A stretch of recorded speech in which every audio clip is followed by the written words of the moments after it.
Échec à la dépression, deuxième partie. Guérir.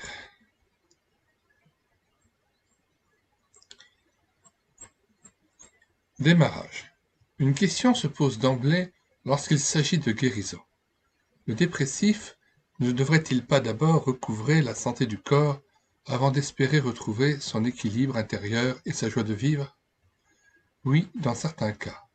Si le physique est pratiquement seul en jeu, une thérapeutique appropriée opérera sûrement et le malade sera sans doute sur pied avant longtemps. Mais, lorsque le mal s'éternise sans raison apparente, il convient d'incriminer avant tout le moral du malade. C'est l'âme qui doit être touchée en premier lieu, car les idées noires ne favorisent guère la guérison. Une dame se plaint de terribles douleurs à la nuque qu'elle ressent jour et nuit sans discontinuer.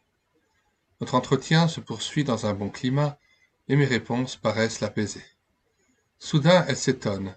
Comme c'est curieux, depuis une demi-heure que je vous écoute, je ne ressens plus rien. Mes douleurs se sont envolées.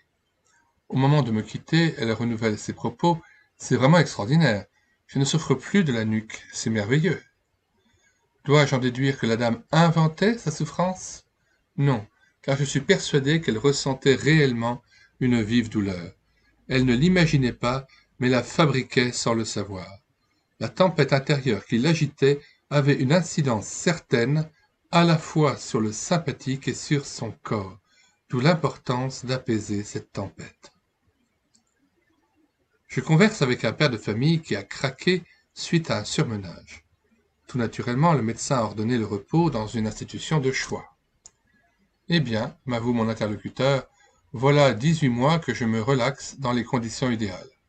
Beaucoup de calme, excellente nourriture, personnel impeccable et discret. Malgré cela, je traîne et me sens aussi fatigué qu'au premier jour. Je n'ai pas progressé d'un pouce. Même lassitude, même absence d'énergie et morale toujours à zéro, c'est à désespérer. En effet, mais peut-on réellement parler de fatigue après 18 mois de repos? En tout cas, si, à ce régime-là, la forme ne revient pas, c'est qu'il y a quelque chose qui s'oppose à votre guérison. Inquiet, il m'interroge. Et quoi donc? Votre âme a aussi besoin de soins. Je n'utilise pas le terme de psychisme pour ne pas l'effrayer. Vous n'ignorez pas que l'on guérit plus vite avec un bon moral, et quand l'âme est en bonne santé, les forces ne tardent pas à revenir. En vérité, vous n'êtes pas fatigué, mais vous ressentez une impression de fatigue. Ne serait-ce pas merveilleux si de telles impressions se résorbaient? Je l'étonne davantage lorsque j'ajoute. D'une certaine façon, ce que vous avez dit me donne bon espoir. En effet, la guérison d'un corps affaibli, épuisé, ruiné presque, peut exiger un temps de convalescence plus ou moins long. On ne récupère pas l'énergie perdue en quelques minutes. Il faut parfois payer la dette de nos excès. Mais la santé de l'âme, son équilibre, en un mot, sa guérison, peut vous être accordée sans délai, car telle est l'intention divine. Surtout n'allons pas reprocher à un malade d'être assailli par l'angoisse ou les idées noires, de ressentir une fatigue inexpliquée, d'être parfois obsédé par des pensées de suicide. Le patient ne les produit pas, elles lui sont comme imposées. À vrai dire, il les subit souvent par ignorance, car il ne sait trop d'où proviennent ces impressions morbides. S'il était en mesure de discerner qui est le perturbateur de son âme, il serait certainement plus fort et plus déterminé, ayant de sérieuses raisons de réagir et de repousser les attaques dont il est l'objet. D'excellents croyants, au cœur sensible, soutiennent que la dépression est une épreuve de Dieu, pénible, mais salutaire. Donc, une maladie à accepter sans regimber, avec courage et persévérance, puisqu'elle peut durer des mois et des années. Est-ce bien vrai? S'il est prouvé que la dépression procède de Dieu, le patient ne se devra d'attendre la délivrance sans se rebeller. Naturellement, s'il est démontré qu'il s'agit là d'une tentation venue d'en bas, il refusera de la subir avec toute l'énergie dont il dispose. D'où l'importance de discerner qui est à l'origine de cet état d'âme. Est-ce une épreuve à regarder comme un sujet de joie complète, Jacques 1-2, ou une tentation à repousser sans faiblesse? Est-ce un produit du ciel ou de l'abîme? La question est posée et de la réponse fournie à cette interrogation devrait dépendre le comportement du malade face au mal qui l'afflige. Je vous demande, premièrement, l'atmosphère morbide, démoralisante dans laquelle baigne le malade des nerfs est-elle l'œuvre du Saint-Esprit? Est-ce lui qui inspire le découragement et les propos défaitistes? Le patient peut-il les tolérer passivement sans courir le risque de l'attrister? Sait-il que le Christ a été envoyé pour donner un vêtement de louange au lieu d'un esprit abattu? Ésaïe 61:3. Lorsque j'observe un homme plongé dans l'anxiété et les angoisses depuis de longs mois, je ne puis croire que je contemple là l'œuvre d'un Dieu, d'un Père aimant. Et puis, peut-on discerner l'action du Seigneur derrière un être maussade qui étale sa mauvaise humeur et parle de suicide? Certainement pas. Le malade des nerfs, troisièmement, c'est connu, incline à l'indolence, sans doute amolli par les tranquillisants ou les repos prolongés. Il traîne sa langueur d'un fauteuil à un autre, obligeant les siens à le servir 24 heures sur 24. Dieu s'emploierait-il à faire de l'homme un parasite dont la seule occupation serait de ressasser son mal? Non, bien sûr. Quatrièmement, enfin les dépressifs sont unanimes à dire qu'ils sont incapables de prier, de lire une page entière de l'Écriture, de fréquenter les croyants, de chanter les louanges de Dieu ou d'écouter un sermon jusqu'au bout. N'est-ce pas un chef-d'œuvre de Satan qu'un chrétien démoralisé, tenu hors de la communion de son maître? En définitive, ces malades sont des êtres malheureux, manipulés à leur insu par le prince de ce monde. Il faut qu'ils en soient avertis afin d'être en mesure de mieux lui résister. 1 Pierre 5:9. Si je suis assailli par des pensées impures ou un désir de vengeance, attendrai-je passivement que ça passe, que de telles pensées, de tels sentiments se résorbent d'eux-mêmes, et soient remplacés par d'autres, purs et généreux cette fois? Non. Qui ne réagit pas tolère. Certes, je ne suis pour rien dans l'irruption en moi de telles pensées. Ce n'est pas l'homme qui les crée, mais je deviens coupable en les accueillant sans réagir.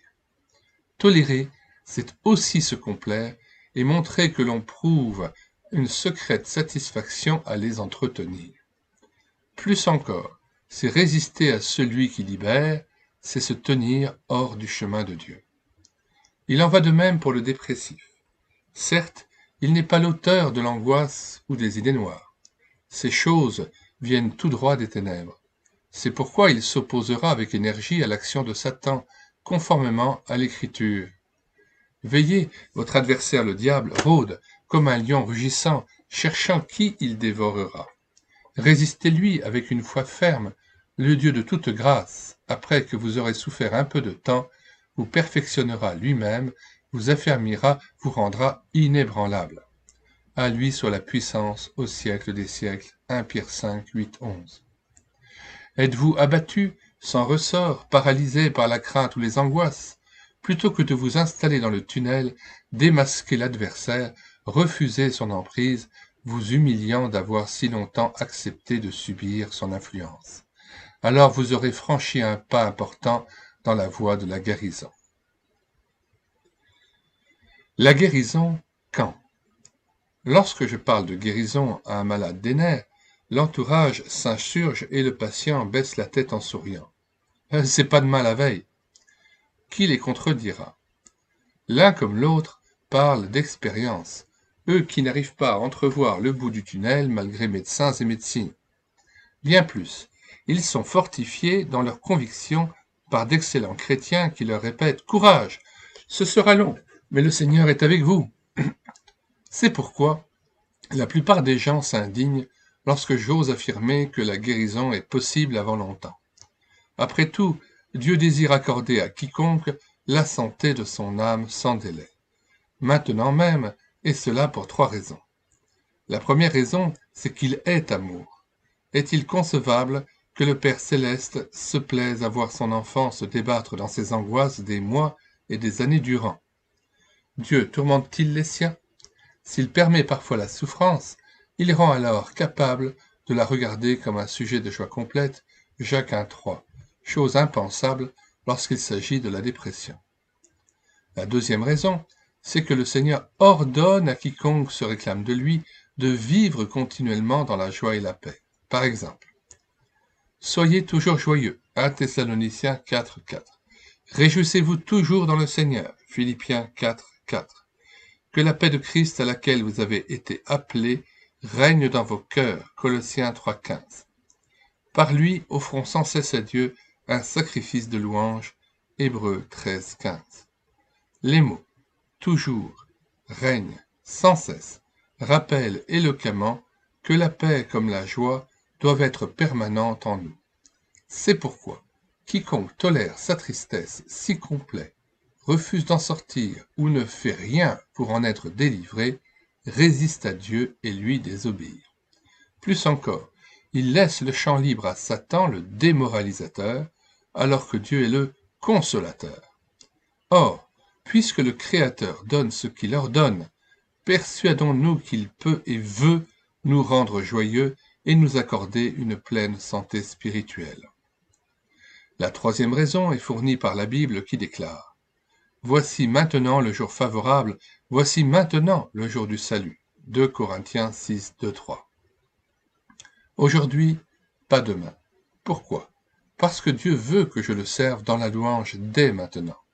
Parce qu'il veut que je sème la joie autour de moi, dans mon foyer principalement, dès maintenant. Parce qu'il désire mon épanouissement et mon bonheur aujourd'hui. Le cœur content est un festin perpétuel, dit l'Écriture, et un festin ne se consomme pas tout seul. Première objection. On me dit aussi, il est vrai que Dieu exauce toute prière, mais s'il n'est pas le Dieu souverain, il n'a jamais promis de répondre sur le champ à tous nos désirs, même les plus louables. Dieu ne sera jamais l'agent de notre volonté. C'est pourquoi je ne puis lui demander, pour me simplifier la vie, d'exécuter ponctuellement mes moindres caprices. C'est exact.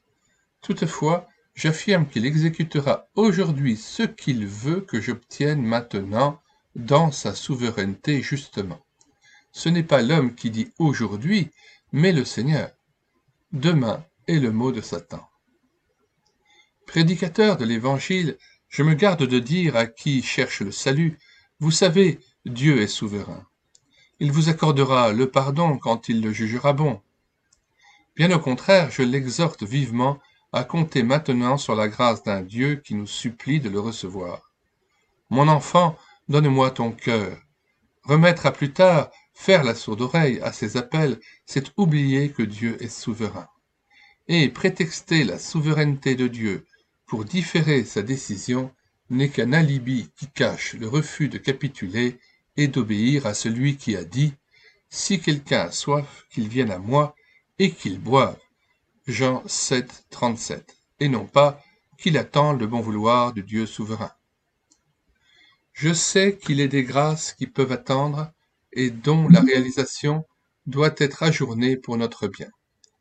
Il en est d'autres dont le retard mettrait notre âme en danger. Le salut de mon âme, sa santé spirituelle, ne peut être différé. Je le crois fermement. Aucune parole de l'Écriture n'affirme le contraire. Deuxième objection. On me dit encore, cependant, l'expérience vous donne tort. Avez-vous eu souvent des dépressifs passés d'un coup de la tristesse à la joie? Avez-vous obtenu vous-même des succès réels à la suite de vos entretiens? Je peux répondre par l'affirmative. J'ai vu de réelles victoires, bien que je redoute de les évoquer. Preuve en est cette dame, plongée depuis des mois et des années dans les larmes. Sa maladie était cyclique. À la fin de notre longue conversation, elle céda et entonna un cantique. Cette joie était-elle authentique? Tiendrait-elle? En la quittant, j'en doutais un peu. Je la perdis de vue, et c'est tout récemment, quelques 7 ou 8 ans plus tard, que j'ai appris sa guérison. En effet, à l'issue d'une réunion, le mari vint me dire « Merveilleux! Depuis votre visite, ma femme est restée sereine. Dieu a fait pour nous un miracle. » Ceci dit, je dois reconnaître honnêtement que j'ai connu plus d'échecs que de victoires. Infiniment. Alors, me rétorque-t-on, vous ne devriez pas généraliser ni être aussi affirmatif. C'est encore faux. J'ai annoncé le pardon pour aujourd'hui à beaucoup de pécheurs, les invitant à se repentir et à croire au Seigneur sans délai. Hélas, la plupart d'entre eux sont repartis perplexes, malgré mes invitations pressantes. Apparent échec, nous ne sommes pas là pour compter, mais qui ne m'ont nullement ébranlé. Je continue d'affirmer que Jésus veut sauver aujourd'hui l'homme le plus endurci. Pour la même raison, je reste persuadé que Dieu veut délivrer maintenant tout malade des nerfs qui s'attend réellement à lui, et si cette attente reste sans effet, le Seigneur ne peut en être tenu pour responsable. Troisième objection. On me dit encore, il y a des gens trop atteints pour guérir, par exemple ceux qui traînent depuis 10 ou 20 ans dans un brouillard quasi permanent. Il vient un moment où la maladie colle littéralement à leur peau et ils sont devenus irrécupérables. Il y a du vrai dans cette remarque, car il est bien connu qu'un mal traité tout au début, dès qu'apparaissent les premiers symptômes, est plus vite enrayé qu'une maladie soignée tardivement.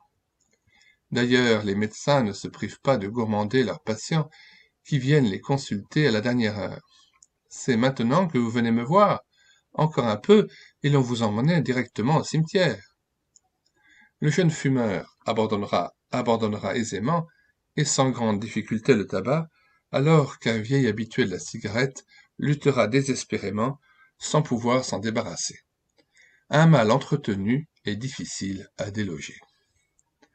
Pourquoi l'enfant est-il plus accessible à l'Évangile que l'homme au seuil de la tombe? Simplement parce que le vieillard s'est endurci à force de dire non aux appels de la grâce. Installé dans la rébellion, il ne désire plus en sortir, d'où l'impérieux devoir d'annoncer le Sauveur aux petits et aux jeunes. L'enfance est l'âge propice à l'éclosion de la foi. Quant aux déprimés, il n'en va pas autrement. La sortie du tunnel est plus près de celui qui vient de craquer que de tels malades traînant derrière lui un long passé d'angoisse et de tristesse. Pour ce dernier, une délivrance radicale paraît bien problématique. Aussi, de telles constatations doivent-elles nous inciter à ne jamais laisser s'installer la maladie. Telle qu'elle se manifeste, il convient de chercher la face de Dieu en refusant vigoureusement de céder au tourment. De plus, il est sage de consulter sans retard un frère en la foi compétent, pas n'importe lequel, qui pourra nous aider à trouver la victoire. Ne cultivons pas la dépression. Ceci étant dit, chacun sait qu'il y a des vieillards à la porte de l'éternité qui se convertissent dès le premier appel de la grâce, passant radicalement par une authentique nouvelle naissance. Il y a des fumeurs invétérés qui, en un instant et définitivement, rompent avec la cigarette. À Dieu, tout est possible. Matthieu 19, 26. Qui discutera cette affirmation, puisque tel est le langage du Fils de Dieu lui-même?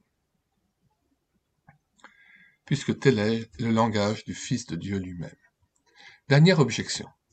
On me dit enfin, n'est-il pas reconnu qu'il y a, parmi les malades nerveux, des gens littéralement possédés que le diable maintient dans un climat morbide sans qu'ils puissent y échapper?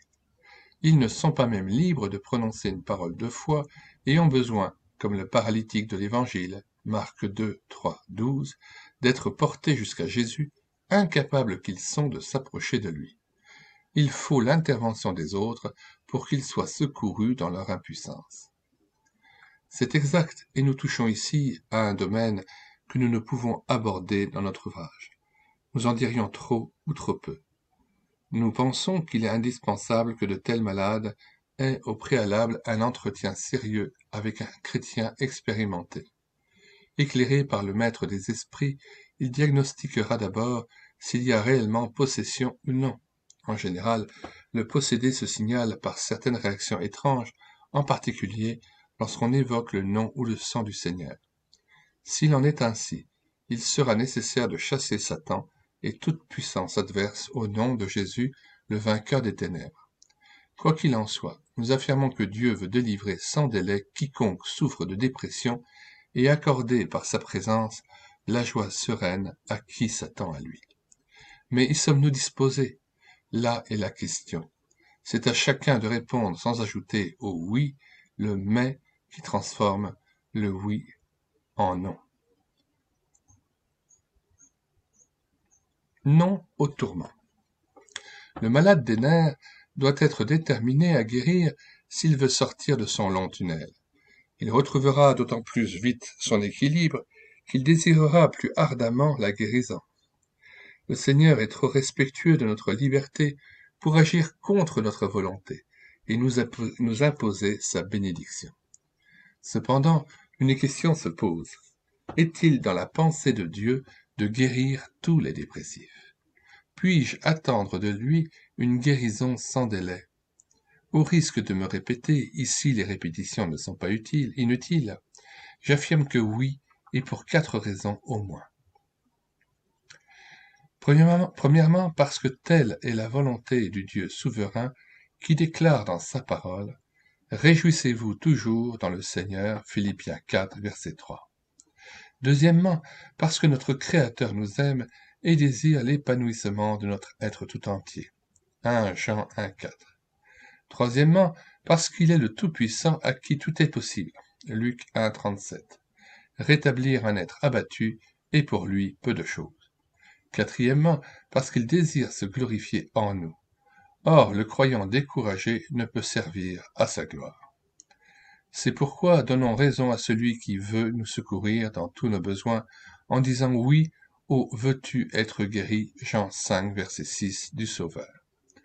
Tout refus de délivrance, plus ou moins formulé, est un acte de rébellion qu'il faut reconnaître comme tel et confesser sans délai en s'abandonnant à notre Dieu qui ne se lasse pas de pardonner. Ésaïe 55, verset 7. Chaque non au tourment, chaque refus de céder à l'action du diable est un oui au libérateur qui fortifie notre volonté d'obéissance et rend plus facile le oui de demain.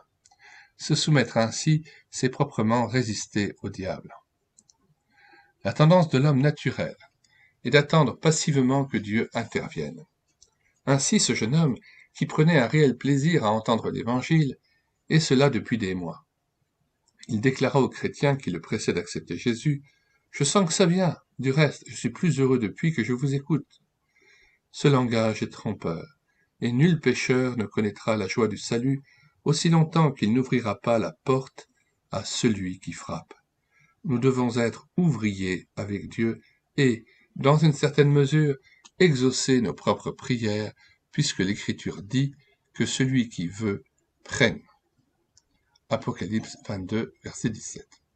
Certains pasteurs ont l'habitude de procéder au ramassage des paroissiens, dont certains pourraient utiliser d'autres moyens avant chaque rencontre de l'Église, sans doute pour les avoir plus sûrement au culte ou à l'étude biblique.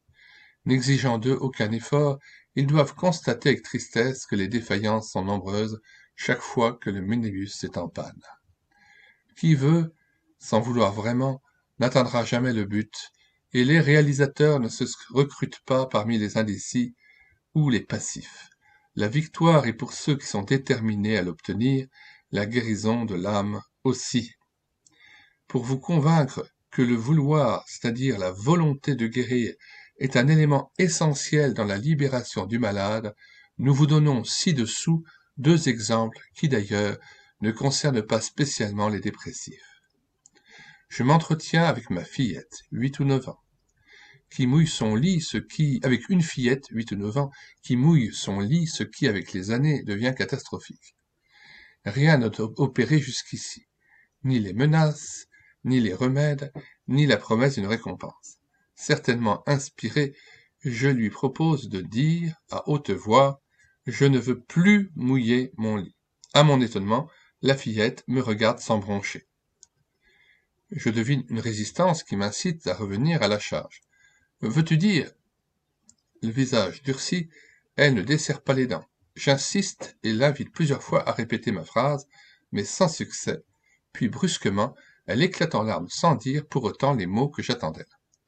Alors, flairant tenir le bon bout, je ne cède pas jusqu'à ce que l'enfant capitule. Elle a suffisamment de caractère pour ne pas dire oui si elle pense non. Enfin, elle consent à murmurer « Je ne veux plus ». Le lendemain, le drap est sec. Certes, il y aura encore quelques velléités de retour en arrière, mais bientôt plus rien, la victoire est remportée. J'ai connu une jeune fille, 20 ans à peine, atteinte d'anorexie mentale, qui nous impressionnait par son extrême maigreur et son teint décoloré, presque un fantôme. Les parents devaient batailler chaque jour pour l'obliger à accepter quelques bribes de nourriture. Elle devait avouer plus tard qu'elle feignait de manger pour rassurer les siens. Elle fut mise entre les mains d'une chrétienne qui, femme énergique autant que perspicace et tenace, sut l'amener, non sans lutte, à accepter de sortir de son obstination. Elle s'humilia et demanda la délivrance d'en haut. Quelques semaines suffirent pour qu'elle retrouve son poids et son équilibre psychique. Elle avait dit oui à Dieu. Que peuvent les médicaments quand le malade ne consent pas à guérir? On peut tenter de le débarrasser de ses complexes, l'inviter à sonder son passé, lui expliquer clairement son état. La santé se fera attendre aussi longtemps qu'il n'en voudra pas. Avez-vous noté que Jésus ne guérissait pas tout le monde, mais seulement ceux qui venaient au-devant de lui, se laissaient conduire à lui ou obéissaient à ses injonctions? Ceux qui, en fin de compte, s'abandonnaient librement et résolument à son action puissante. Le médecin ne peut traiter que les malades qui recourent à ses soins. De même le Christ qui invite « Si quelqu'un a soif, qu'il vienne à moi et qu'il boive, et des fleuves d'eau vive couleront de son sein. » Jean 7, 37. Que celui qui veut prenne de l'eau de la vie gratuitement. Apocalypse 26, verset 13. Réticence.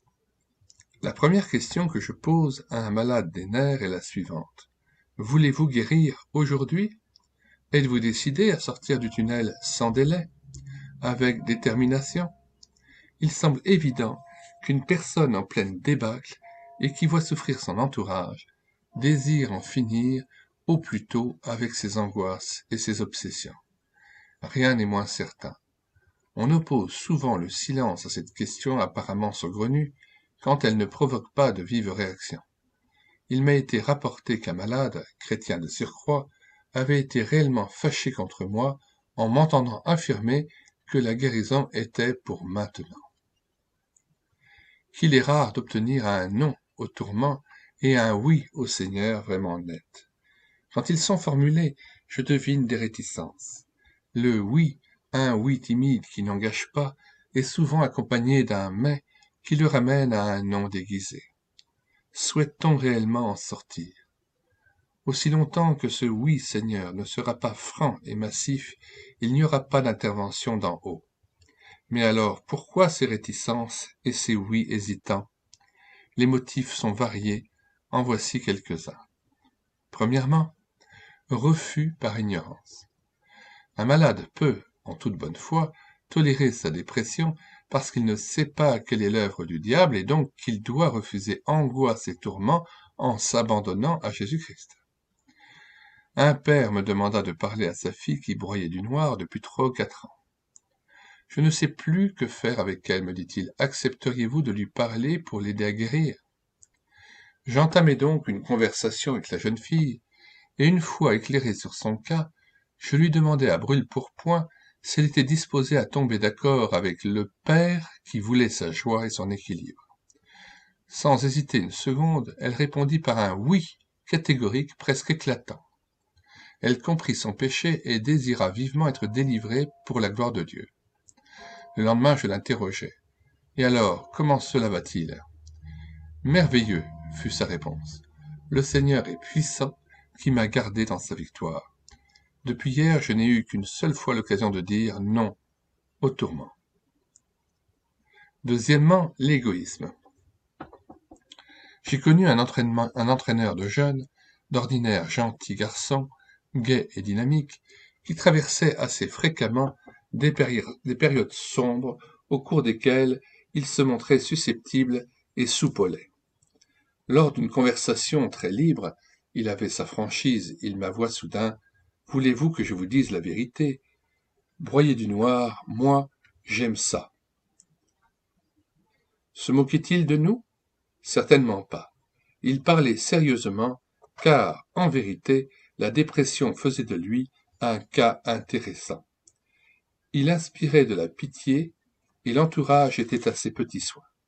Tout effort et toute démarche désagréable lui étaient épargnés et on le dispensait avec bonne conscience d'aller au-devant des autres pour les servir ou les secourir. L'entendait-on soupirer, aussitôt l'on accourait, soucieux de savoir ce qu'il l'indisposait. L'entourage s'affairait à son chevet. L'un rétablissait l'oreiller trop enfoncé, l'autre lui relevait la tête, et un troisième tirait la couverture ou bordait le lit. Bref, il était devenu un centre d'intérêt, et cela ne lui déplaisait pas, aussi en profitait-il.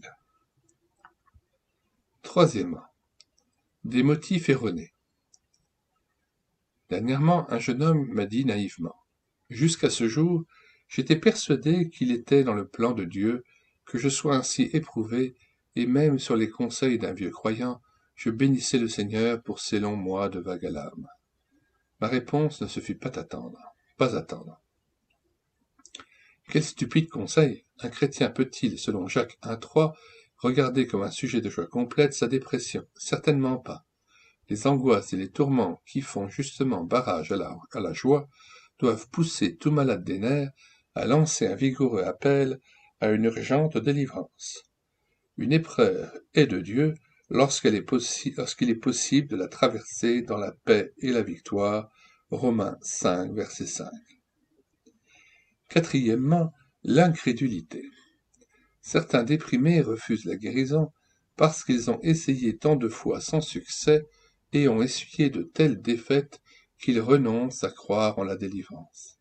Ils se jugeraient même hypocrites de prétendre affirmer qu'ils veulent en sortir sans délai. Ils ont en vain consulté médecins et psychiatres, absorbé des tas de comprimés sans réaliser le moindre progrès, et se refusent d'espérer une fois de plus. Le sort s'abat sur eux. C'est ainsi, et ils n'y peuvent rien. Ils doivent subir leur malheur et attendre patiemment que ça passe. Mais quand? Cinquièmement, un désir de vengeance. J'ai reçu le nom catégorique d'une personne qui avait eu une jeunesse difficile. En réaction contre les siens, qui, pensait-elle, l'avaient fait souffrir, elle se plaisait à cultiver une maladie qui éprouvait ses parents et lui fournissait le moyen de prendre sa revanche. Sans doute voulait-elle obtenir de la sorte des égards et des soins dont elle croyait avoir été privée jadis.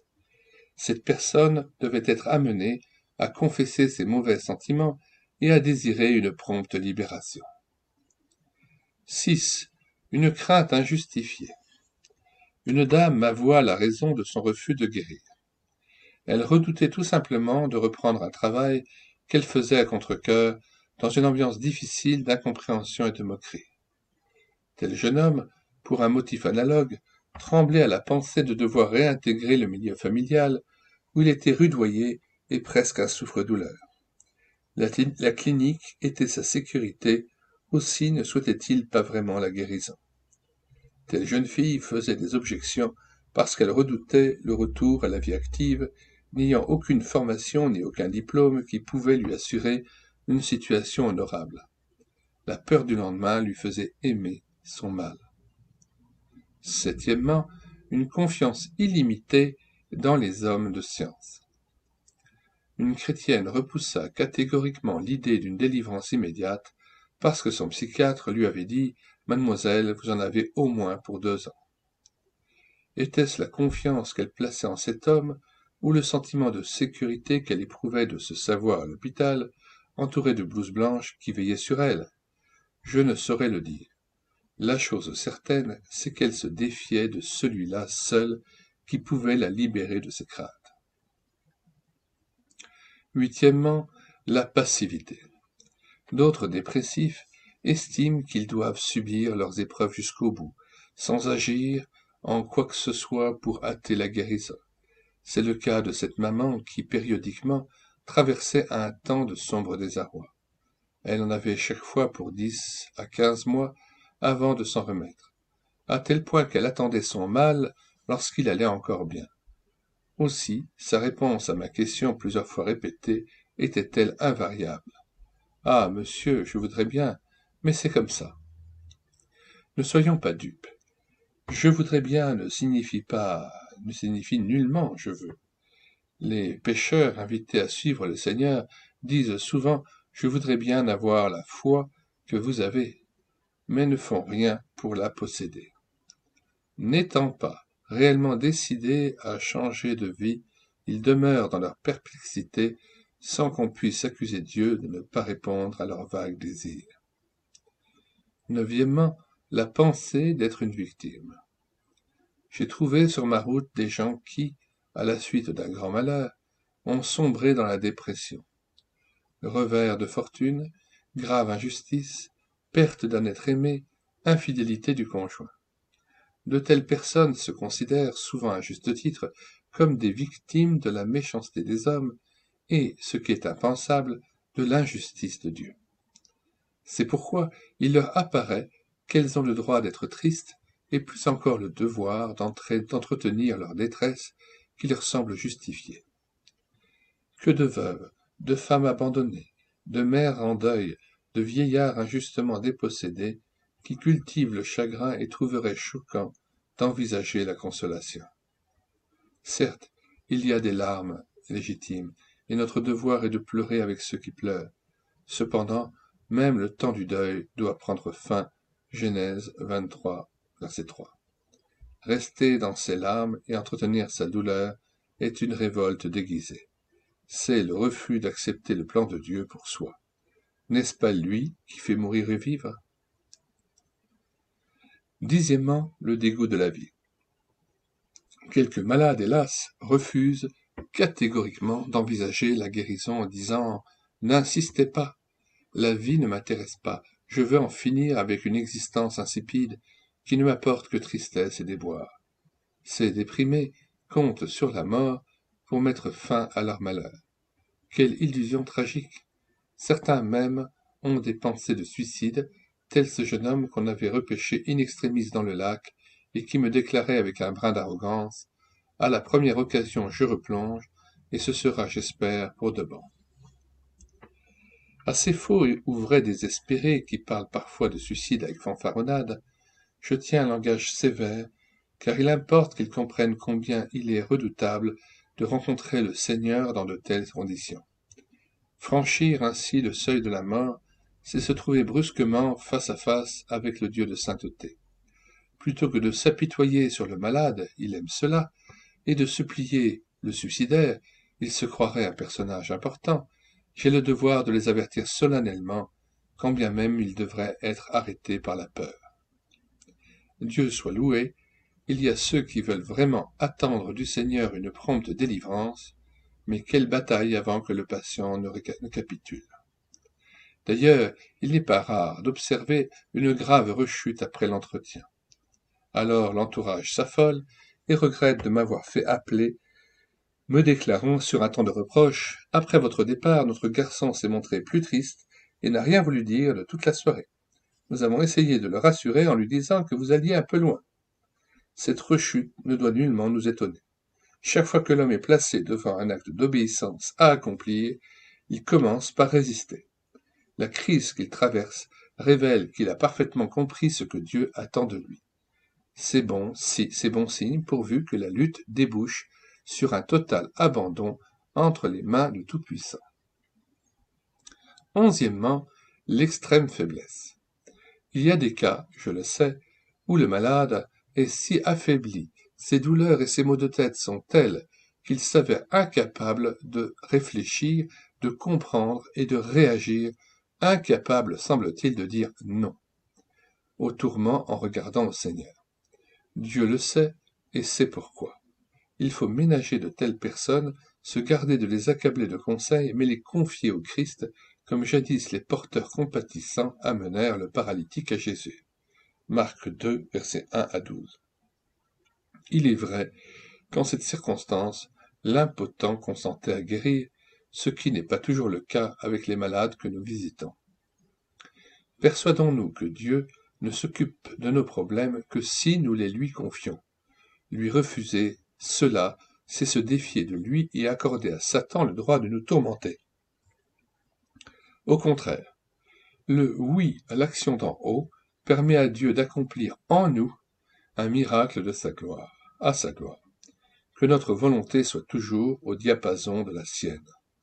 Que celui qui veut prenne de l'eau gratuitement, de l'eau de la vie gratuitement. Apocalypse 27, verset 17. Accepter de vouloir. En disant « Voulez-vous guérir ?» je fais appel à la volonté du malade, chose qu'on me reproche vivement. Mais vous oubliez que les dépressifs sont justement des sujets qui manquent de volonté. Ils en ont peu ou pas du tout. Cette objection est en partie fondée, car la volonté fait toujours défaut lorsqu'il s'agit de renoncer à ce qu'on aime, d'abandonner ce qui sécurise ou d'affronter ce qu'on redoute. L'ivrogne est faible devant sa bouteille. Le gourmand est sans caractère quand il doit observer un régime qui le prive des bonnes choses. De même le déprimé. Il subit passivement son mal pour de multiples motifs dont nous avons donné quelques exemples dans le chapitre précédent. Cependant, ce manque de volonté ne signifie nullement absence de volonté. Il cache souvent un refus déguisé de vouloir. En somme, de la mauvaise volonté ou encore la volonté de ne pas vouloir, c'est-à-dire de rester passif. D'ailleurs, certaines personnes n'hésitent pas à me dire, pour se dispenser d'obéir, « Mais vous savez bien que je n'ai pas de volonté. » Ce à quoi je réponds, « Mais si, puisque vous vous obstinez à refuser la délivrance. » Voici Élisabeth, une jeune fille invitée à participer à une répétition de chant. On prépare Noël et l'on cherche des exécutants. « Je n'ai pas le courage d'y aller cette fois, objecte-t-elle. Et en effet, la jeune fille, qui n'est pas nécessairement dépressive, paraît bien lasse, et s'en allant pour envisager d'affronter le vent glacé dans la neige.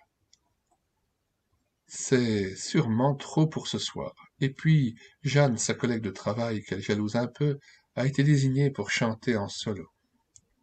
Au cours de la conversation, Élisabeth apprend que Jacques, un garçon, pour qui il a un peu plus que de l'estime, sera là pour soutenir la basse. Alors, miracle, Élisabeth trouve soudain un excellent prétexte et assez d'énergie pour enfiler son manteau et braver la neige. Conclusion. Le manque de volonté de la demoiselle n'était en définitive qu'un refus camouflé de prendre part à la répétition. Après tout, on trouve des forces pour ce qu'on aime ou celui que l'on aime. L'exemple ci-dessus nous enseigne tous, déprimés ou non, nos explications, nos fatigues, notre travail, nos insomnies peuvent être autant d'alibis que nous invoquons pour décliner avec bonne conscience l'invitation du Seigneur. C'est pourquoi, même placés devant un malade effondré, nous ne devons pas céder trop vite à la pitié, mais croire au contraire qu'il possède assez d'énergie pour dire, même dans l'état où il est, j'accepte de dire non au tourment et oui à celui qui délivre. Seigneur, je veux. Viens au secours de mon manque de volonté.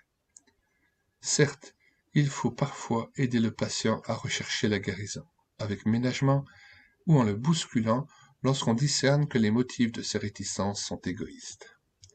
En entrant dans un foyer où m'attendait un malade, je fus arrêté par un spectacle que je revois encore.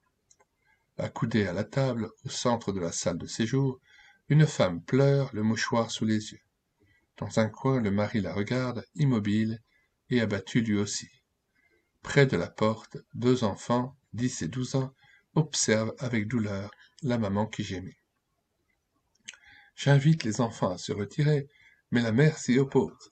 Personnellement, je préfère les tête-à-tête, toutefois je n'insiste pas.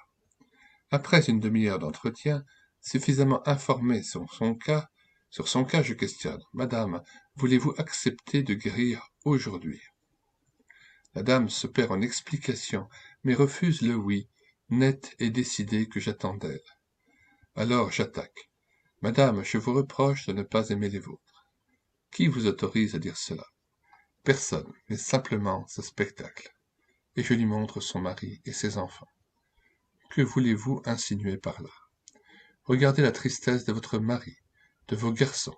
Croyez-vous que ce soit agréable pour eux que de devoir assister à vos lamentations du matin au soir et des mois durant? Et que voulez-vous que je fasse? Que vous disiez oui à ma question, ce que vous êtes en mesure de faire, Avec la dernière énergie, vous devriez dire « Je refuse d'être dépressive et veux guérir maintenant parce que je désire le bonheur de ma famille aujourd'hui. » La dame baisse la tête, semble réfléchir mais ne cède pas. J'insiste. Finalement, Dieu a raison de ses réticences. Sans doute la pensée d'être une épreuve pour les siens et surtout d'attrister le Seigneur l'amène à capituler.